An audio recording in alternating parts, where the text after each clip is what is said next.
Imagine कीजिए कि आप सालों से किसी पहाड़ पर बैठकर तपस्या कर रहे हैं और उस तपस्या का फल आपको मिल जाता है। गॉड आपको खुश होकर एक सुपर पावर मांगने को कहता है, तो आप वो सुपर पावर क्या मांगोगे? मेरे हिसाब से मैक्सिमम लोगों का आंसर होगा ढेर सारा पैसा या अनलिमिटेड पावर या फिर इस दुनिया का सबसे बड़ा आदमी बनना, एक्सेट्रा एक्सेट्रा। पर दुनिया के दो सबसे बड़े धुरंधरों से यही सवाल पूछा गया कि आपको अगर एक सुपर पावर दी जाए तो आप कौन सी लेना चाहोगे? तो उनका जवाब था फास्ट बुक रीडिंग। उनका मानना था कि हम जितनी जल्दी बुक को रीड कर सकते हैं, उस बुक को पढ़ सकते हैं, उतना ही ज्यादा हम लोग सीख सकते हैं और उतना ही हम लोग अपनी लाइफ में आगे बढ़ सकते हैं। तो वो दो धुरंधर और कोई नहीं, बिल गेट्स और वॉरेन बफेट थे। बिल गेट्स और वॉरेन बफेट जैसा कि आपको पता ही है काफी हैवी बुक रीडर्स हैं। बिल गेट्स जब अपने करियर की स्टार्टिंग में थे तो वो काफी ज्यादा बुक को रीड किया करते थे। जब वो माइक्रोसॉफ्ट बना रहे थे तो अपने फार्म हाउस में वो 7 दिनों तक बुकों के साथ बंद हो जाया करते थे और उन बुक से क्रिएटिव आइडिया ढूंढकर निकाला करते थे। और वॉरेन बफेट तो आज भी अपने दिन का मैक्सिमम टाइम रीडिंग पे ही निकाल देते हैं। एक हिसाब से देखा जाए तो बुक पढ़ना सक्सेसफुल लोगों की निशानी है। तो दोस्तों आज की इस वीडियो में हम यही जानेंगे कि आखिर हमें बुक क्यों पढ़नी चाहिए। हम 4 स्टेप से इसे समझेंगे कि आखिर हमें बुक क्यों पढ़नी चाहिए। स्टेप फर्स्ट है फोकस। आप हिस्ट्री के किसी भी शख्स को उठाकर देख लीजिए जो अपनी लाइफ में सक्सेसफुल हुआ है, जिसने अपनी लाइफ में काफी बड़ा मुकाम हासिल करा है। उसके पीछे एक मेजर कारण रहा है उनकी सक्सेस का, वो है फोकस। वॉरेन बफेट और बिल गेट्स को एक इंटरव्यू में बुलाकर उन्हें एक पेपर और एक पेन दे दिया गया। फिर उनसे बस एक क्वेश्चन किया गया कि आप दोनों की सक्सेसफुल होने का राज क्या है। तो हैरानी की बात तो ये है कि दोनों का सेम आंसर था। दोनों ने पेज पर लिखा था फोकस। और अगर मैं ना अपना पर्सनली बताऊं तो कुछ साल पहले जब मैं बुक को रीड नहीं करता था तो मैं अपने आप में ही बड़ा डिस्टर्ब रहता था। किसी एक चीज पर कॉन्सेंट्रेट करना मेरे लिए बड़ा ही मुश्किल काम था। देखिए, बुक के थ्रू आपको फोकस करने के लिए सबसे पहले आपको अपनी लाइफ की प्रॉब्लम को समझना होगा। फिर उस प्रॉब्लम के रिगार्डिंग आपको बुक चुननी होगी ताकि आपका उस बुक पर इंटरेस्ट बना रहे। जैसे अगर आपकी लाइफ में फाइनेंस की प्रॉब्लम है तो आप rich dad poor dad, think and grow rich जैसी बुक पढ़ सकते हैं। अगर टाइम मैनेजमेंट की प्रॉब्लम है तो time management by Sudhir Dikshit या ईट दैट फ्रॉग जैसी बुकों को आप पढ़ सकते हैं। देखिए, सक्सेसफुल लोगों के सक्सेस होने का सीक्रेट यही है कि वो किसी एक चीज पर बड़ी अच्छी तरीके से फोकस करते हैं। पर प्रॉब्लम क्या है पता है, हम लोग ना बुक रीडिंग को एक बड़ा ही हैवी टास्क समझ लेते हैं, जिससे बुक रीड करना ना हमारे लिए काफी मुश्किल और बोरियत भरा हो जाता है। हम लोग अपने आप को बड़े हैवी टास्क देने लगते हैं, जैसे मैं 4 घंटे बुक रीड करूंगा या फिर 8 बजे से 12 बजे तक अपनी जगह से भी नहीं हिलूंगा और ये बुक मुझे आज ही पूरी कंप्लीट करनी है। स्टार्टिंग में ऐसे हैवी टास्क देने से ना ही आप उस चीज पर फोकस कर पाओगे और ना ही उस चीज को पूरी तरीके से कंप्लीट कर पाओगे।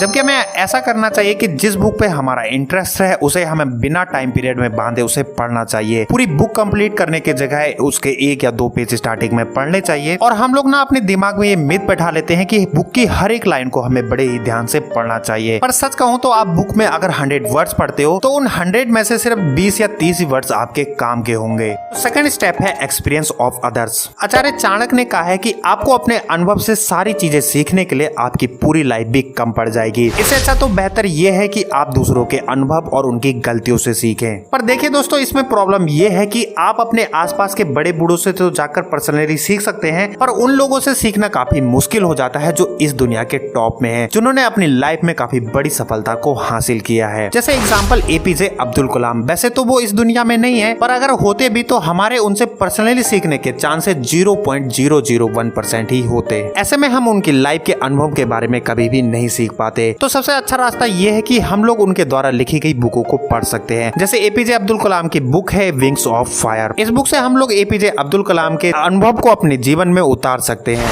जैसे एक बुक लिखी गई है थिंक एंड ग्रो रिच, सोचो और अमीर हो जाओ। इसके ऑथर नेपोलियन हिल ने इस बुक को लिखने में 20 साल लगा दिए। इस 20 साल में उन्होंने 500 ऐसे अमीर और सक्सेसफुल लोगों का इंटरव्यू लिया और उनके अंदर जो क्वालिटी थी उनको इस बुक में उतारा है। अब हमारे पास भी 2 ऑप्शन है, या हम नेपोलियन हिल की तरह 20 साल तक अलग अलग 500 लोगों का इंटरव्यू लें और उनके लाइफ के एक्सपीरियंस के बारे में सीखें, या फिर हम नेपोलियन हिल के द्वारा लिखी गई think and grow rich book पढ़ लें। थर्ड स्टेप है हमारा शॉर्ट टाइम। मोस्टली आप सभी लोगों ने ट्रेन, बस या फिर अपने फ्रेंड का इंतजार तो जरूर किया होगा और इलेक्ट्रिसिटी के बिल जमा करते हुए लाइन में खड़े होकर आपने अपने घंटे तो जरूर बर्बाद किए होंगे। तो ये हमारी लाइफ का ना एक छोटा सा टाइम होता है जिस पर हम लोग बिल्कुल भी ध्यान नहीं देते, जो कि हमारी सबसे बड़ी भूल है। तो हमें ना उस खाली टाइम में कुछ ना कुछ रीड करते रहना चाहिए। हम बुक पढ़ सकते हैं, ई बुक पढ़ सकते हैं, पीडीएफ पढ़ सकते हैं, या फिर हम ऑडियो बुक भी सुन सकते हैं। फिर चाहे आपके पास सिर्फ 20 मिनट ही क्यों ना हो, उस 20 मिनट में आप चीजें सीखना शुरू कर दो। वो 20 मिनट की नॉलेज आपके तुरंत तो काम नहीं आएगी, पर वो कंपाउंड होकर काफी बड़ी बन जाती है। देखिए, अगर हम सिर्फ 1 पैसा भी लें और उसे हर दिन अगर दुगना करें तो लास्ट महीने में आते आते वो 50 लाख रुपए बन जाते हैं। तो ठीक वैसा ही हमारी नॉलेज के साथ भी होगा। हम 20-20 मिनट रोज अपनी नॉलेज पर इन्वेस्ट करेंगे तो वो कंपाउंड होकर इतनी बड़ी नॉलेज बन जाएगी जो हमारी लाइफ में काफी ज्यादा बेनिफिट देगी।